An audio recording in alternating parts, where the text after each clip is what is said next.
Welcome to the Penny Bloom Podcast. Ain't another place that has got more bombast. Romp past your mom, dad's listening to Tomcats. Talking everything that make you sad. We don't want that. We're here to make you smile. Put your mind at ease. Peace, love, and bloom, and always praise Keanu Reeves. This what we about. This some weeding now. We'll talk until we can't no more, and then we peacing out. Alright, let's go.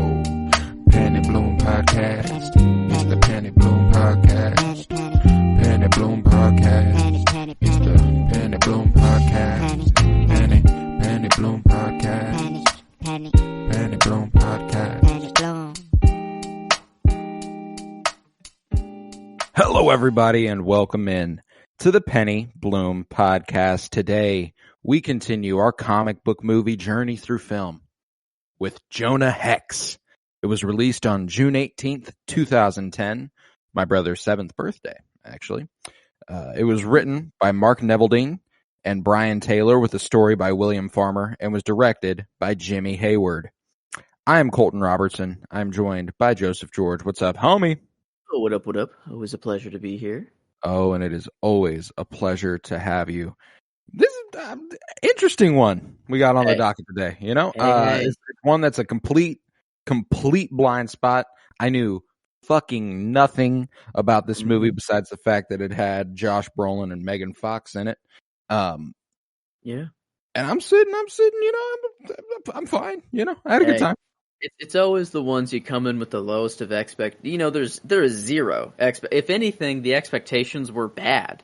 Bottom of the barrel is what I was anticipating. Yeah, for sure. And I guess I did know that on IMDb it had a solid 4-something stars. So I was like, okay, yeah, this is we're definitely in for something. And I mean, it's short and sweet. It's a very easy watch to get through. And yeah, I don't know. I had a lot more fun than I think I would have ever thought I would have had, I guess, before taking this on. But yeah, like it's definitely very unique, very stylized, very I had no idea it was a Western, or like I had no idea who or even what Jonah Hex was about at all. So, I had a vague idea of Jonah Hex. I've watched the show Legends of Tomorrow on CW, one of those CW DC shows, and they rolled through a lot of the deep cut, weirder, strange tales DC characters, right? And he's in a couple of those episodes. I can't even remember how many. So there was like this vague familiarity where I was like, I know he's like a cowboy bounty hunter sort of thing.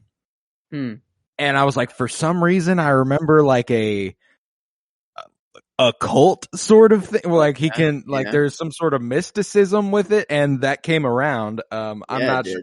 This is one of those ones where an adaptation rating might not be fair because I'm completely and utterly unfamiliar with Jonah Hex. Usually, even if I haven't read any comics at all, like I've like scoured around just to like see what the comic, like my favorite heroes have looked like in comics.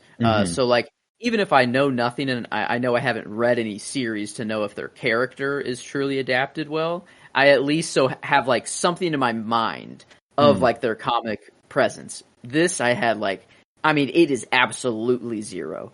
I had no idea he was a gunslinger, no idea he was a bounty hunter, no idea the mystical side of it at all. And they don't, it's hilarious the way they introduce that. Whenever he walks over to the dead guy and he just comes back to life and it's just so fucking casual, you're like, oh, okay, he can do that.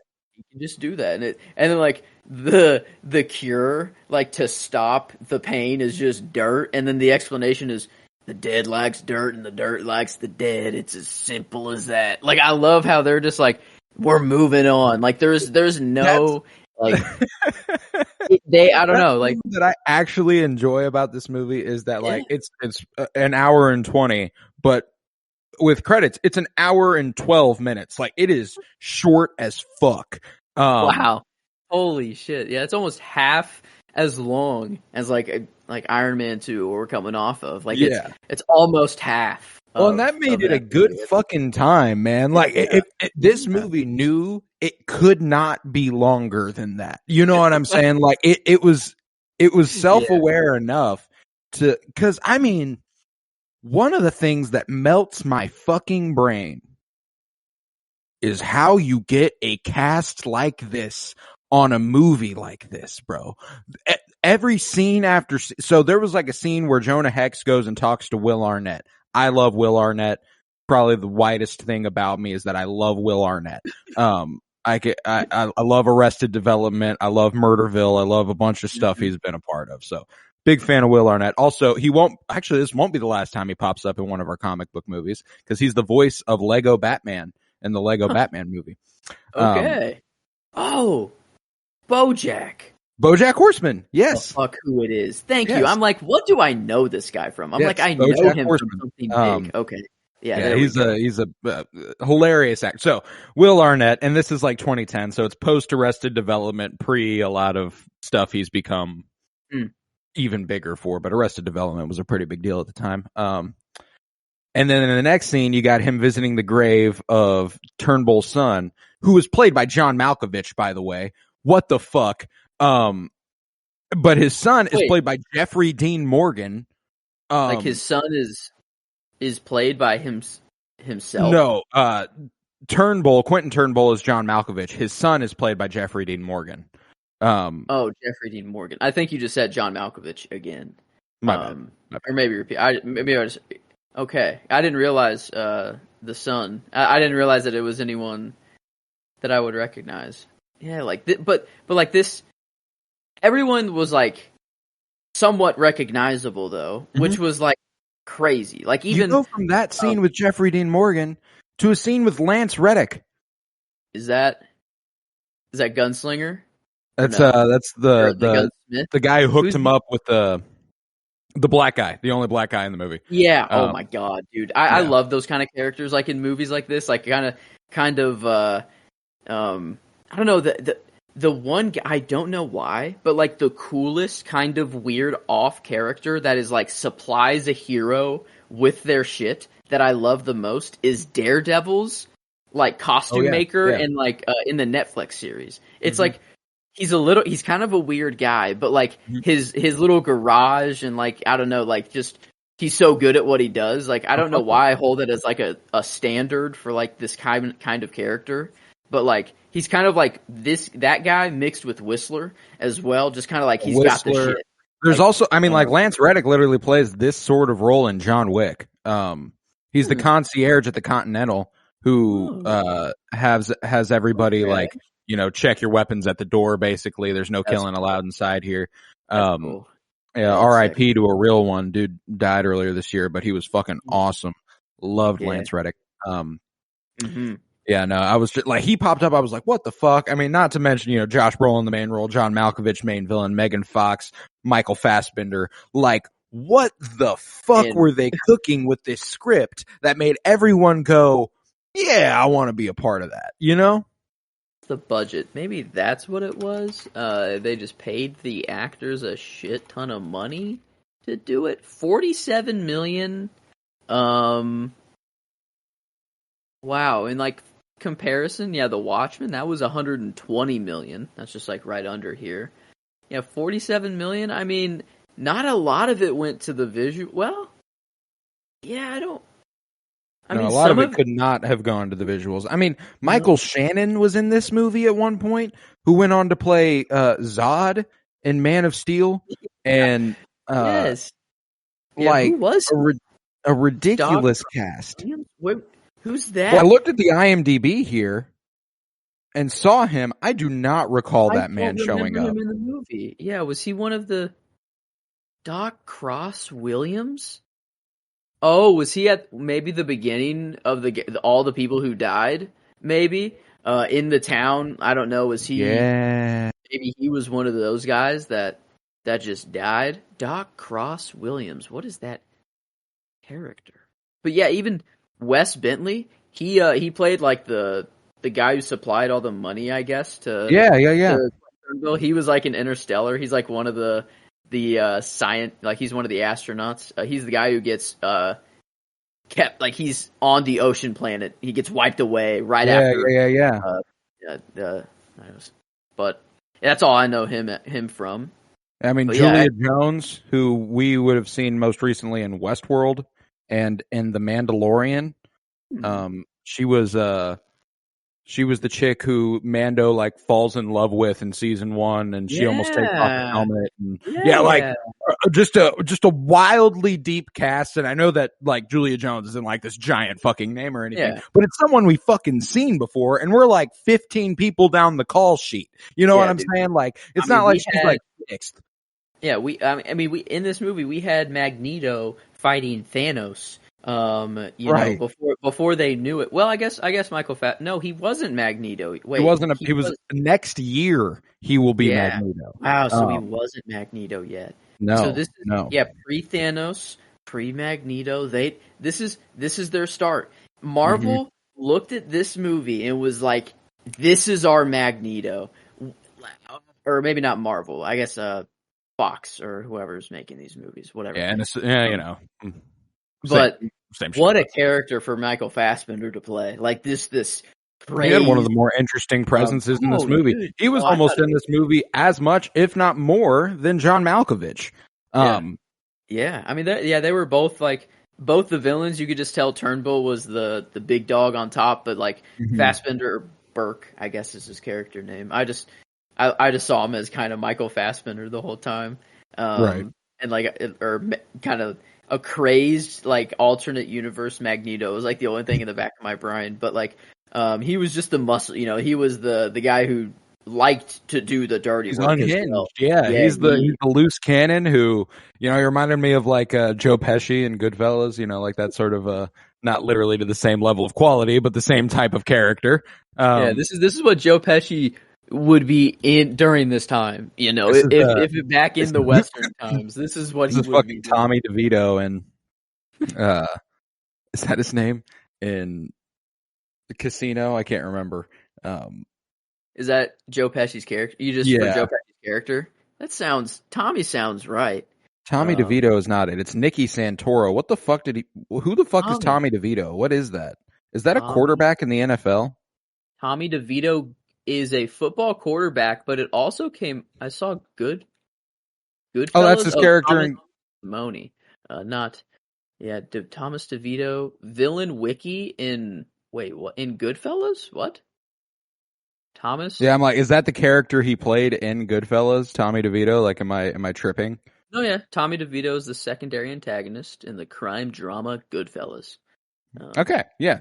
No, Nicky Santoro, Tommy DeVito, same sort of vibe. It's hilarious that there's an NFL quarterback named after the Goodfellas villain because that dude's like 25 and that movie came out 33 years ago. So he's definitely named. He's named after Tommy DeVito. Had to have thought that, you know, like I guess they didn't choose their last name, but like if you're choosing Tommy, I mean, like you got two choices if your last name is DeVito, Danny or Tommy.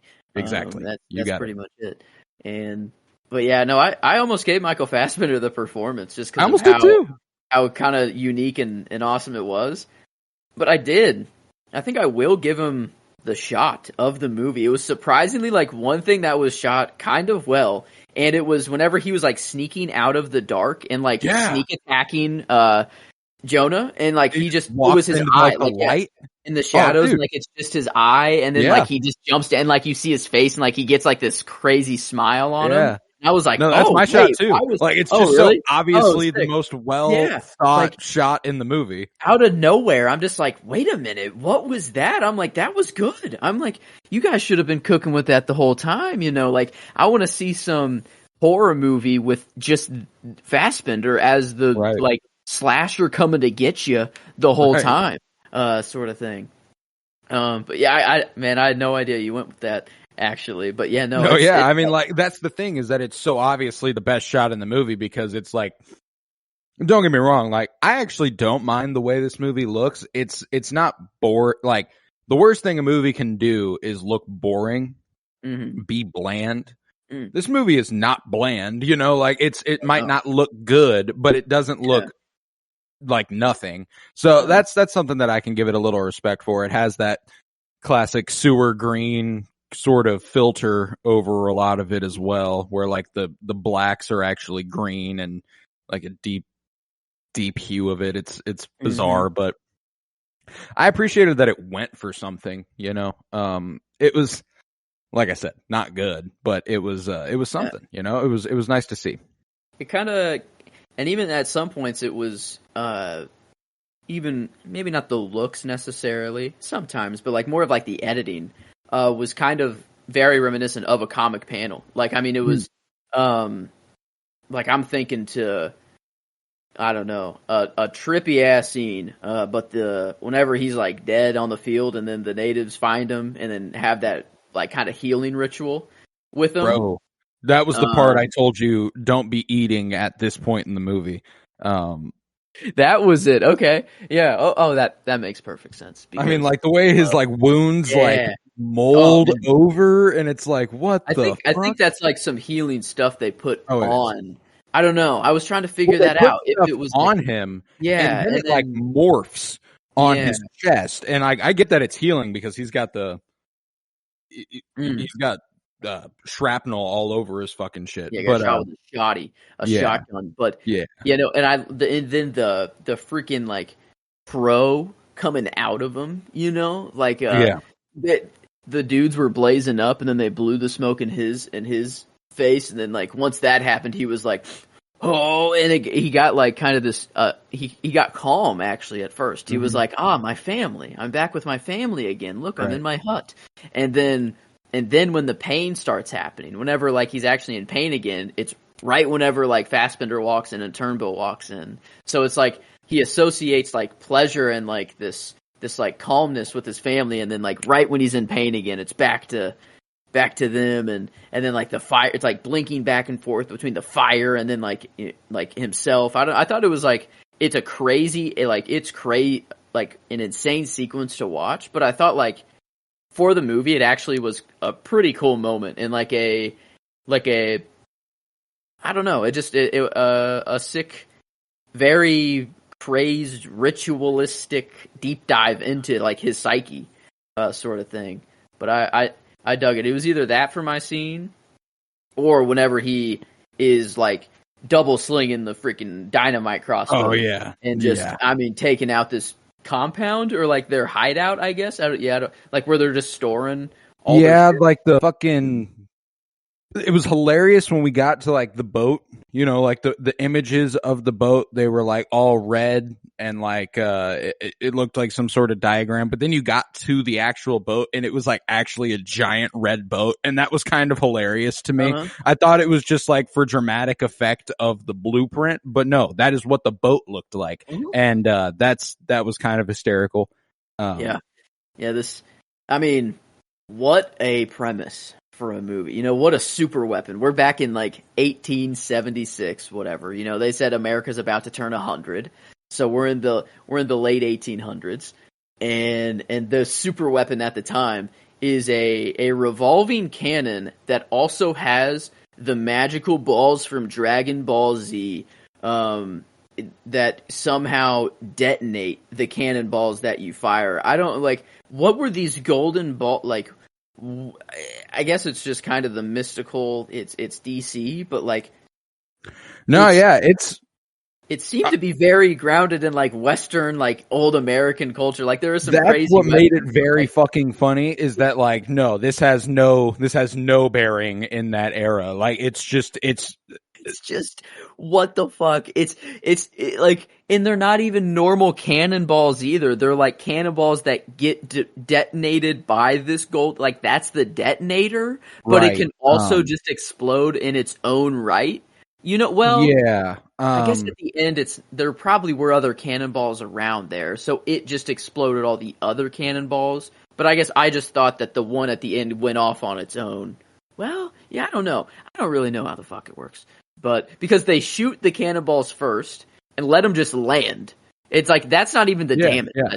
I thought it was like a first barrage of like cannonball damage, like, but then they just landed in the road, you know, in that one town. And I'm like, wait, what the fuck was that? Like, are you going to re-aim and then hit the buildings now? And then they fire that orange ball, and I'm like, oh, that's what it does? I thought, like, that the orange balls were just like, let's save them for a really, really like when we want to wreck some shit, you know, we got to save this orange ball. But I don't know. I love the mechanism in which it's like it's so unnecessary. It's like a cannon minigun, and that's fucking pimp. You know, like that is what they were going for. Is that it could be like, and I mean, if this thing were to exist, like, damn, this would be a powerful weapon even now. Yeah, like that's what's the. I mean, I mean, the technology is just not really there. I don't know where we're gonna find some gold blowy or glowing orbs, and like just 12 of them. You know, like there was just a box of 12 of them. I think that was it. Like I think it was like 4 and by 3. And he was just fucking letting them go, man. Hilarious. Yeah. He was like, he wasted one on Will Arnett and his homeboy. Just sitting on that fucking boat was like fire. I think it was a submarine though. I think like that. I mean, they like. That was well, I don't know. Do they have submarines at this point? Wait a minute. Now that I'm thinking. Yeah, like it's 1870s. The 1880s. So like, were they just on a little ass boat? And I thought they were. Oh my God, I didn't even think about that. I'm like, oh, obviously he's not going to waste all of this on a little boat, right? Like this is a submarine. Yeah, like when were submarines invented? The French built the first submarine in 1863. What the fuck? 1620? There's no way. It has to be a very crude submarine, but like a military, you know, like a freaking. Apparently, there was a one-man submarine in 1776. Wow. Yeah, I guess it could have been a submarine. Oh, a one-man. So 100 years later, do you think they have like battle submarines? Yeah, that's why I'm like, I don't know. Yeah, I guess now looking back on it, it kind of did just look like a little boat. It looked like a little boat to me. It didn't even occur to me that it might be a submarine. So like, that's why I'm like, I think it was just kind of like a show of their power almost. Like he was just trying to be like, he was trying to show everybody on his boat exactly what they were about to do maybe. So he just went ahead and let loose, and it incinerated my boy Will Arnett. Yeah. Yeah, that's a rough way to go. Cannonball just lands right there. Like you'd expect, I don't know. I expected the cannonballs to do damage as well, like them to actually use them as cannonballs, but they never did. They just shot them perfectly to land where they needed to go, and I don't know. It's geometry, as Napoleon says. He knows exactly where he knows exactly where it needs to land. Yeah, it was interesting coming fresh off Napoleon and watching this. Right. Going from just regular cannons to a revolving cannon, a Gatling gun cannon at the front of a boat. But yeah, like that's the thing. Like, what a I can never say that in like any other movie. Like, it's everything about this movie is unique. Like, he comes whipping out with dual Gatling guns on a horse, dude. That's my favorite scene. It's just so fucking. That's the first time I text you and I sent you the meme that was the Iron Man 2 versus Jonah Hex. Maybe it's like maybe here, you know, and yeah. Then I will say there are some aspects of it that probably do better than Iron Man 2, but overall, just in terms of the, I mean, I think it has the thing that we talked about with Iron Man 2 yesterday is that last week was that it was so cautious. It felt like it was like trying to appeal to a grander. There is hilariously nobody on earth this movie is trying to appeal to, and that makes it kind of appealing. You know what I'm saying? Like, it's not trying to be like everybody like my movie. No, they made a fucking stupid as shit, funny, weird movie, and I dug it, man. It's not like, don't get me wrong, it's not gonna do incredible on our ratings by any measure. Yeah, I think that's. But I mean, I did have a good fucking time. It's like I expected just garbage can, but I don't think it's like it's not terrible. Like it is. No, like let's talk where it lands on your Letterboxd, your ranking of every movie we've done so far, because this is the 40th. So what fourth is it landing in for you? Let's see. Okay. Blade, I can't put it above Blade, so that's already down there. Constantine, probably still. That's made better, I'd say. I'm having more fun. Okay, it's definitely in the bottom. It's in the 30s, for sure. I think. Yeah, it is for me as well. I'd say Blade Trinity. I'd honestly probably rather watch this than Blade Trinity, though. Like an Elektra. I mean, I don't want to watch. I may watch this again. Like this is kind of. I'm telling you, this is my new 4th of July movie. I'm gonna watch this on the 4th of July every year. I was wondering what kind of holiday would be perfect for this movie, and that might be it. Because that's what the celebration is the 4th of July at the end of the movie. It's so America's 100th birthday. You're right. Yeah. It's the 100th anniversary. Oh my god. And okay, yeah, I think I'm gonna place it probably around above Hulk 2003.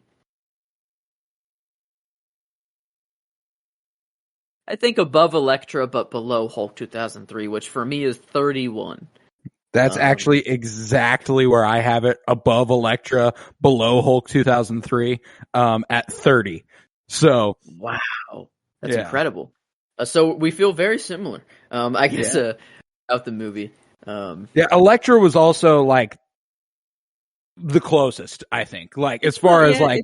It's probably better it was made. Surprising. It was one that I liked more than I thought I would. It had a little bit of that mysticism going on in it. It's and it's another movie that I will probably revisit. Like when we get down to like my bottom 5 is when we're into the territory where I'm like I'll probably never watch these movies again. It's not that. No, it's not. It's not a Catwoman. It's not a Supergirl. It was very fun, very unique. I definitely will be watching it again. That's for sure. I just don't know when. I think maybe 4th of July is the next time. I don't know, but it is an hour and 10 minutes. That's like, it's an easy viewing. That's the other thing is that it was so fucking quick. I had a good time, man. And frankly, I like the character of Jonah Hex. This is a character that I think has a lot of potential in the new DC canon. I think James Gunn could do a fucking number on Jonah Hex, bro. Like the heart of this character. Like in a modern day world, though, or do you think he would go back to like the Western time? I think it could be like a DC Elseworlds thing, or maybe like Old West. Like I could see them doing that too. Disconnected from everything in the modern canon, except like maybe. There's stuff in the DC universe that's existed for hundreds of years, maybe it's some shit that was like, Themyscira somehow fucking did something and Jonah Hex has to, like weird shit. Wow. But that's the thing is that this character kind of gives you the freedom to do some weird fucking stuff. Yeah. I'm looking through the, Jonah Hex fandom wiki and, the characterization of Jonah seems pretty on point. Yeah, I googled just to see how faithful it was, and even one of the writers of the comics was like, "Yeah, I love the movie. I thought it was pretty cool." So I guess if a writer of one of the comics is saying that, it definitely took its liberties with the story that occurs, but it has the bones that this kind of sets up. And, in terms of the characterization of Jonah, my favorite line of the movie comes from him talking to Jeb after he raises him from the dead, essentially. And he's like, your father was going to blow up a hospital. He was going to kill all those people just to make a point. Mm-hmm. I couldn't stand by and let that happen. I'm surprised you could. And that's a really impressive moral decision from a Confederate soldier. Yeah, a Confederate soldier that hates slavery, the main reason he's in there is because he doesn't like to be told what to do or like doesn't like the government. So like, but he thinks both sides are hypocrites. I'm like, what a character this guy is, No, it's fascinating. And then but in the comic books, this is what's interesting too, is that, there came a battle where they were going to have to face abolitionists, like straight up. That was the sect of the army they were facing, and he was not comfortable fighting people who wanted to abolish slavery. So he surrendered himself. His men escaped, but he was perceived as a traitor. I see. Wow. Oh, so that's his traitor moment right there in the comics. He also does eventually. I see stuff that's saying that Quentin Turnbull eventually does try to avenge the death of his son.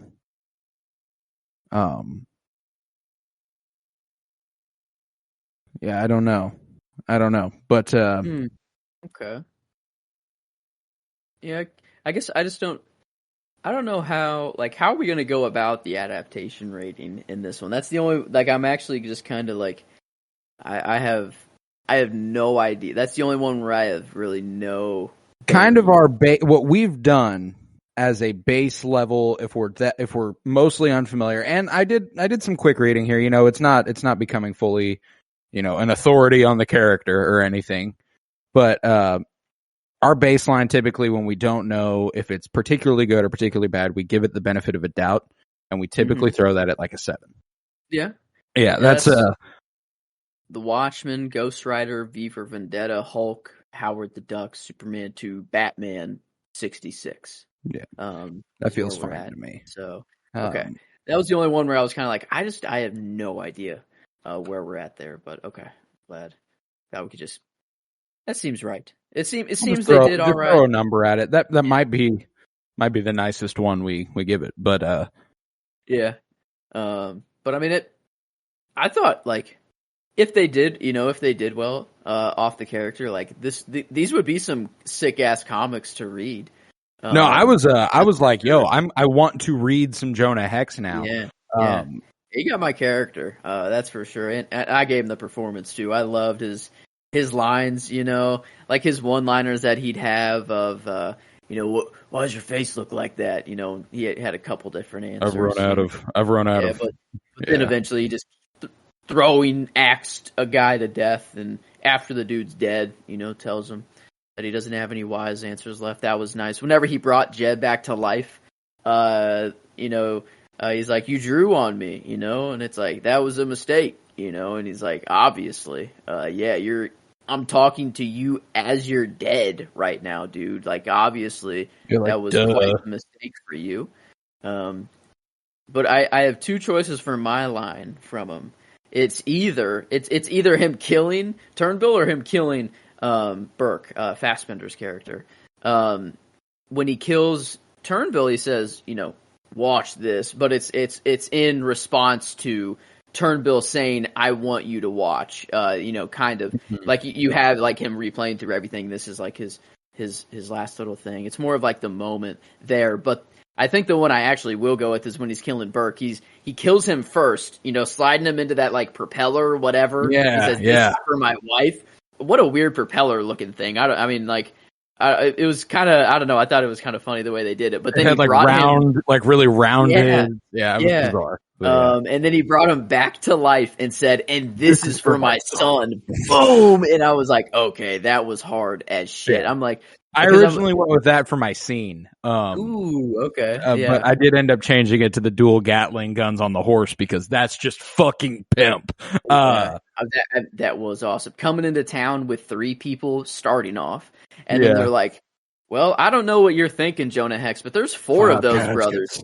Yeah, no, he says there's 4 of those brothers, and we only see 3 bodies. He tosses the head, to the guy, and he's like, oh my god, okay, whatever. And he's like, I'll be taking my money now, whatever. And they're like, well, obviously you're worth way more. And he's like, all right, yeah. He looks over, he's like, 5 caskets. Don't you think you're gonna need 8?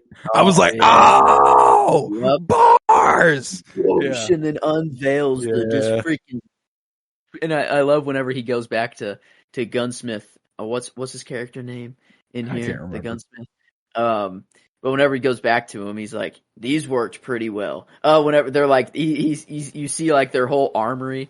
that he has for him, and he's like, yeah, these things worked really well, which I thought was pretty sick. That armory, that shot was actually pretty cool. Whenever it showed everything. Man, where is he on the cast? Yeah, he's way down there. Smith. His name's Smith. Just so Smith, look at that. the guns. Okay, that makes sense. Man, actually, the gentleman who played Paz Vizsla in The Mandalorian apparently was a gunner at some point in this movie. Tate Fletcher. Okay. Wow. The deeper you got down the cast list, the more I recognized a few people, which is crazy. The hell? Why is Lance Reddick second to last? Like, doesn't make any fucking sense. That seems a little. The only black guy in a movie that came out or that's taking place in 1886 or 1887, whatever. A little strange. Jeffrey Dean Morgan is uncredited in this movie. Like, why the fuck is he uncredited? It's like definitely him. Jeffrey D. Morgan. He was the comedian. He was Jeb Turnbull. He was the son he brought back to life. He's just not credited, at all. In this movie. Maybe he must have been like, please don't. He was on set for a day, and they're like, hey, you want to play this dead guy? Yeah, but I mean, probably, yeah, wow. That's weird. It's hilarious that, like, DC in 2008, 2009, and then 2010 went The Dark Knight, Watchmen, Jonah Hex. Incredible streak they went on, Warner Brothers, at that point. Wow. Yeah, it peaked. They released something that was pretty cool. And then they released this. Yeah, they were like, the downward tread in quality is kind of undeniable. Wow. Yeah, that's a crazy timeline there. And yeah, what do they go to next? Green Lantern. Oh God. As far as I recall, that might be worse than this movie. I've never seen that. I only know it because of how much Ryan Reynolds makes fun of it in Deadpool. Right. That's the only reason I know. I think actually I have some. I saw it a long time ago. It won't be a first viewing, but it might as well be. Yeah, but DC, wow, what a run that they're on. You have right a couple now. bangers before that being the last one of the year for us, though. Thor and X-Men First Class. I didn't realize Thor and X-Men First Class were our next two. I'm very happy about that. Yeah. Oh, hey, that's a good two coming up. Oh yeah, and then I mean they're getting good now. That's the thing. Once the MCU kind of starts, every Marvel movie's kind of a hit. Pretty consistent, We have those miss. We'll come after First Avenger with Ghost Rider 2. Mm-hmm. And we'll hit. That's pretty solid. Not really another bad one until quite a while. Like Man of Steel's great. Yeah, until the Fantastic Four and Suicide Squad stuff. Yeah, it's a while. Yeah. X-Men Apocalypse might be a bit far up the. Is that? That right? was 2016. I thought it was 2018 for some reason. Maybe that's Dark Phoenix. Dark Phoenix is 2019. Yeah, I don't know why I thought Apocalypse was 2018. That's weird. I had a good time with this movie, man. I don't, it's not great, but it's also not worth all the time in the world to discuss here. True, it's quick. It knows what it is. It's not trying to be anything else. And yeah. And honestly, I give them props for that. They're not. I do trying too. But again, for a movie that I was expecting to be bottom 5 for sure, for me to come away going, I don't believe this will be the last time I watch this movie. Yeah, I'm happy with that. I'm very happy with that. It's stupid. It's fun. It's funny. That's all. And frankly, when you're looking at a movie like this, that might be all I want. You know what I'm saying? This steampunk fantasy weird shit. I love it. It's goofy as hell. Yeah. The fact that the closest things I can compare it to are like Blade and Constantine and Elektra and Ghost Rider. That's a fun fucking category in these movies, that's a great time. So yeah, I'm happy with it. Those, I mean, Blade, I don't know if it's as well done as Blade. Blade kind of has, enjoyment wise, if I'm having as much fun. But Constantine and Elektra are kind of closer. Closer. I'd say Elektra is definitely the closest for me. Yeah. I like Constantine a lot, so like it is Keanu it's as hard well. for me to it's hard for me to say that I like it quite as much as that, but it'll only be a few spots down from it. Like, are we ready for a rating? Are we there? Is it time? I think so. I think we've hit all of our favorites, I believe. Yeah. And I don't know if there is much else to. It's not really worth speaking that much on. I don't think that it believes itself to be that. I don't think so. It is just a very. I mean, the final fight with John Malkovich. John Malkovich did pretty good in this movie. You know, I like John Malkovich in it. He doesn't do a lot, but he, you know, I'm sure he cashed a check, which is lovely. Yeah. Whenever on the boat, like it's like everyone's just, or I don't know, he's coming out and he fires his gun to shut everyone up. All right, boys, we're about to level some city. We're about to show everybody what we can do, and all our plan is to make war. That's their goal. Yep.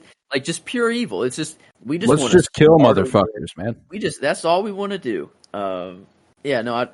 Just an amazing villain that was thought to be dead, but now he's back, so he has to go back, you know, or has to go kill him. Somehow Jonah Hex knows I'm alive or whatever. I love stupid, simple shit like that. Like it's the mechanism that loads the gun. I love how the golden ball is like 5. It's at the other end of the ship, and it has to go along this entire conveyor belt, and then up this elevator, and then the way he stops it with the hatchet. Like, oh, that was sick. Yeah, that was pretty sick. Good little hero moment there.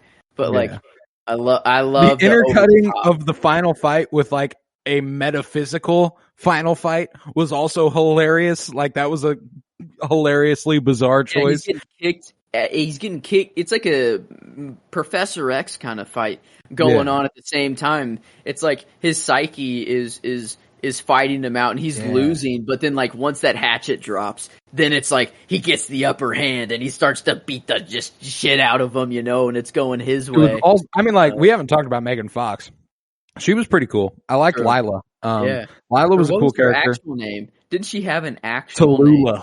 Yeah, and he kept Tallulah.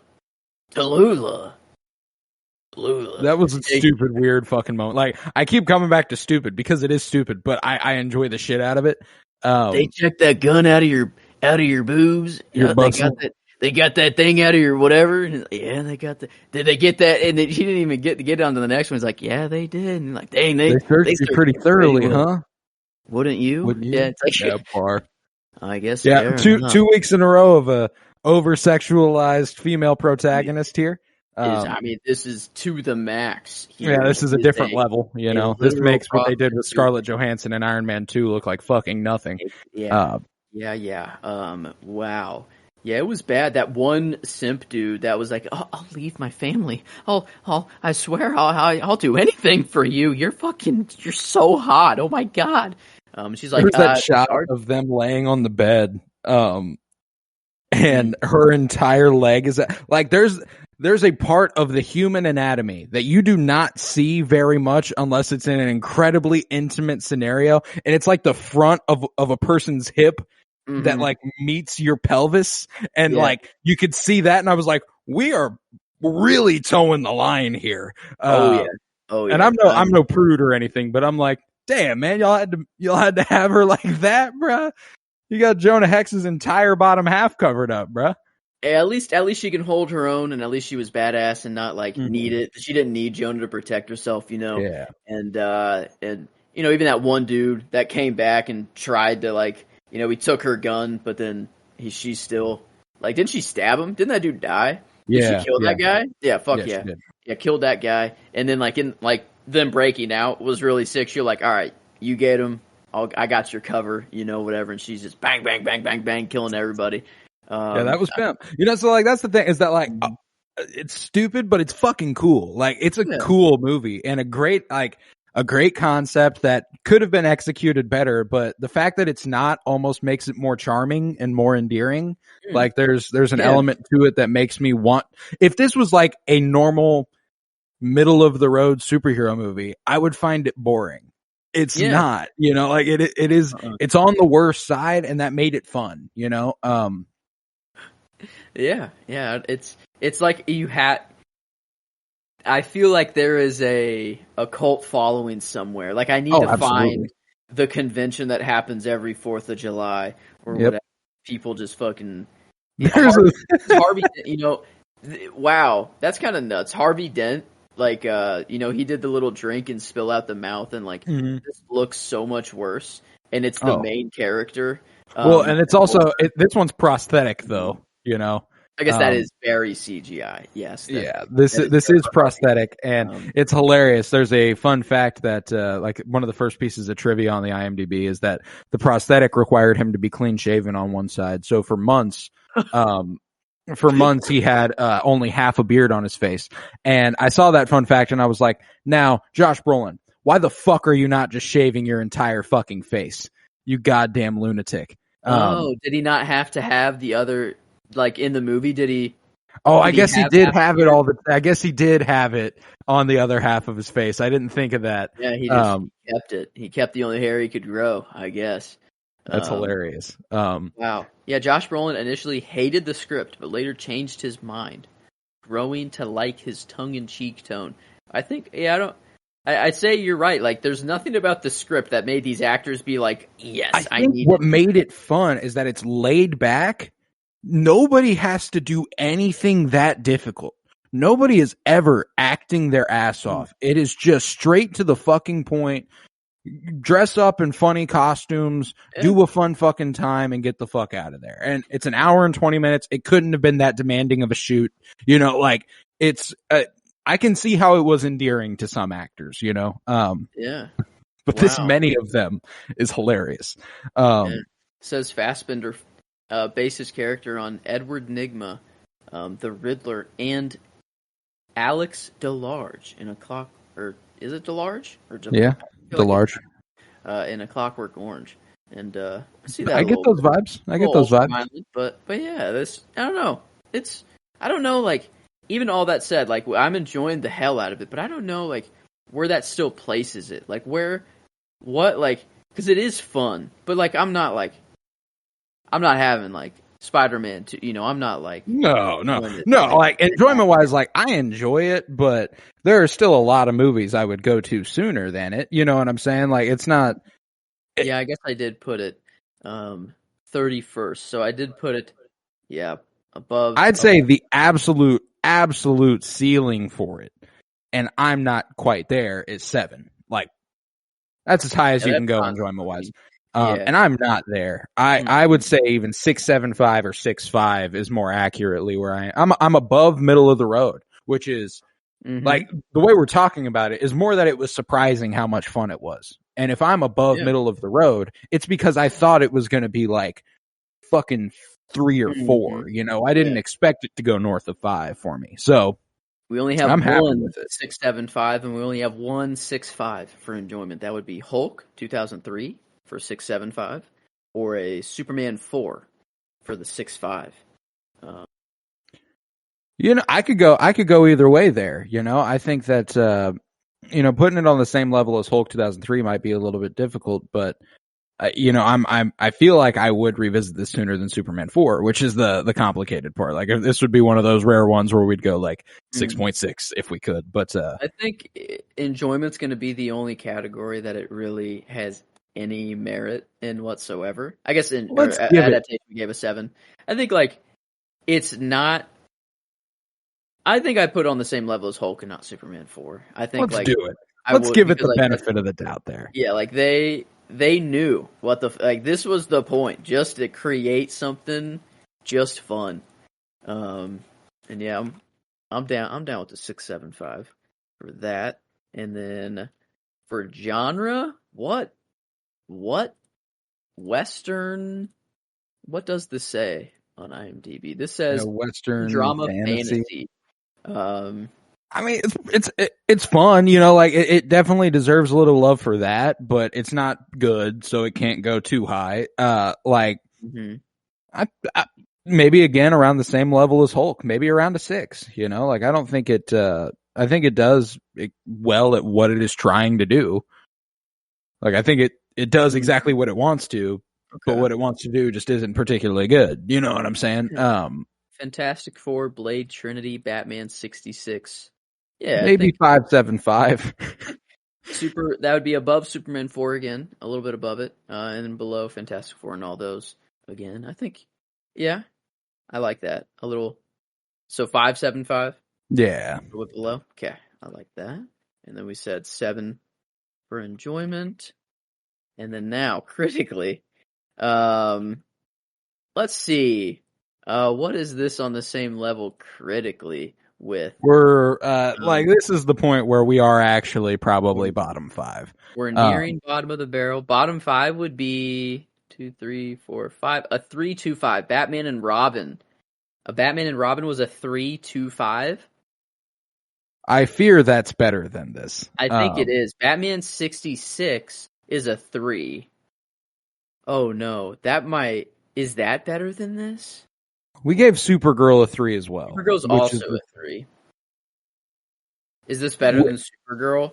I would say it is more similarly on that 3 level than it would be. I don't think I can go below a 3 here. I think it ties the 3. It's not a Batman and Robin, but it's kind of in that same vein of Supergirl and Batman 66. Oh yeah. You combine the Batman ridiculousness and the fantasy and all that. Like it finds its home there. It's still better than Origins Wolverine and Catwoman. I'll tell you that. Yeah. I do agree with that. So wow, the third to last, tied. The bottom 5 is only 3 places of movies. It's Catwoman and X-Men Origins Wolverine, and then a 3-way tie between Batman 66, Supergirl, and Jonah Hex. Wow, yeah, and then with all that said and done, let's see, what did we give it? Enjoyment, we gave it a 6.75. And a 5.75 genre, right? And 5.75. That would be a 5.63. Hey, that's going to be nicer than pretty much anywhere else. It ties with Batman 66 and Superman 4 overall. All right. It is below Elektra a little bit. That is a 5.69. And then it beats out Blade 2 and X-Men The Last Stand at a 5.5. So yeah, wow. I would not have expected it to do this well. That's for sure. Yeah, we got a new bottom 10 edition. Yeah, that's true. It came out 32nd on average, and it's 31 on my list and 30th on yours, right? Yeah, or something like that. So there we go. Yeah, I think it worked out pretty well. I also always like considering what it would be on our other scales, and if it's 6.75.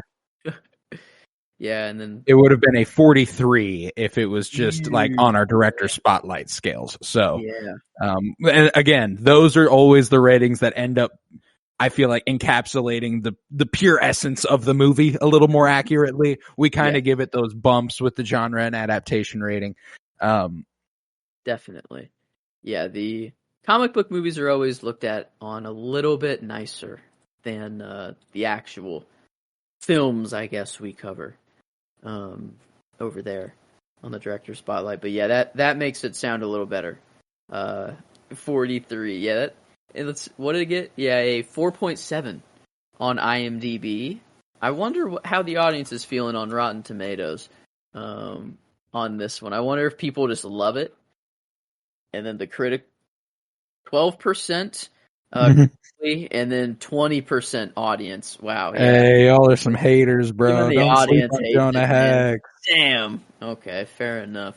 I'd say in the theater, if you see that crow flying out of his mouth, I'd say some people left during that ritual scene. I don't know. I'd say that was kind of crazy for some people. It wouldn't surprise me, you know. But hey, there we are. Another one in the books. Had no idea what to expect, but we came out the other side more surprised than anything. And now finally we get on to a god next week, you know, where we're on to a freaking badass finally we're here. I've been waiting to get to this, man. I love Thor, man. I love Thor, and I really enjoy that first Thor movie, and I'm excited to revisit it. It's been a while, so maybe I do have a little bit more of an Iron Man 2 experience for me. Watch as well too, like after yes, Loki. That will be interesting. My Odin theories are gonna go wild. I'm next. excited. No, I won't bring that in. I don't think I shan't. I shan't bring that in. I shall not. The Thor rewatches, but. I mean, like if there's a place for it, it's the ones with Odin. So might as well, But yeah, we're sitting pretty. We're sitting pretty. We got Thor next week. We only got 3 weeks left in the year as far as Fridays. We got Thor, X-Men First Class, and Green Lantern to round out the comic book movie journey through film for 2023. It's been a long time coming, starting in 1966, finishing in 2011 over the course of a year. Feels very, very cool. I'm excited. I'm excited getting through all that, and it's been an absolute pleasure. I've enjoyed this project, the good, the bad, and the ugly. Mm-hmm. But we are continuing our Game of Thrones rewatch Monday with what I believe will be season 6, episode 6, and I'm very, very excited for that. And we will continue our Michael Mann director spotlight in anticipation of Ferrari next week with The Insider. Now with Al Pacino and Russell Crowe. So I'm also very excited for that. But yeah, with that, we will conclude this episode of the Penny Bloom Podcast. If you would, head to patreon.com/pennybloom_pod where you'll find over 50 hours of exclusive content, including some planning for a project that is probably a few months away. We're doing a 52-year journey through film sequel pod, sort of covering a few more years. And all that planning, the movies we're deciding on is going to be over at Patreon. That project's not for 4 or 5 months to come at the earliest. But we're out ahead of it. We're out ahead of it. We got the shit in the works. So for $3 a month, you can support this podcast financially, which is huge because it costs me money and I don't make any off of it unless it's over there. We also went and saw Napoleon a week and a half ago, and we discussed it over there as well, which was very, very fun. Head to Twitter, follow at Penny Bloom Pod, follow on Instagram at Penny Bloom Podcast, follow on Letterboxd at Penny Bloom Pod. If you would, leave a 5-star rate and review wherever you might be listening, and to continue downloading. It's a huge help. That is the main thing that I am concerned with when it comes to our analytics. I like seeing the downloads roll in. Means a lot, and we're going to do it no matter how many people are listening. But to know that people are, it makes this all even more worthwhile, But yeah, with that, I was Colton Robertson. I was joined by Joseph George. Thank you very much, homie. Oh, thank you for having me. It's always a pleasure to be here. Oh, and it is always a pleasure to have you. And remember, peace, love, and bloom. And single shot pistol, asshole. And I'm not much for being owned.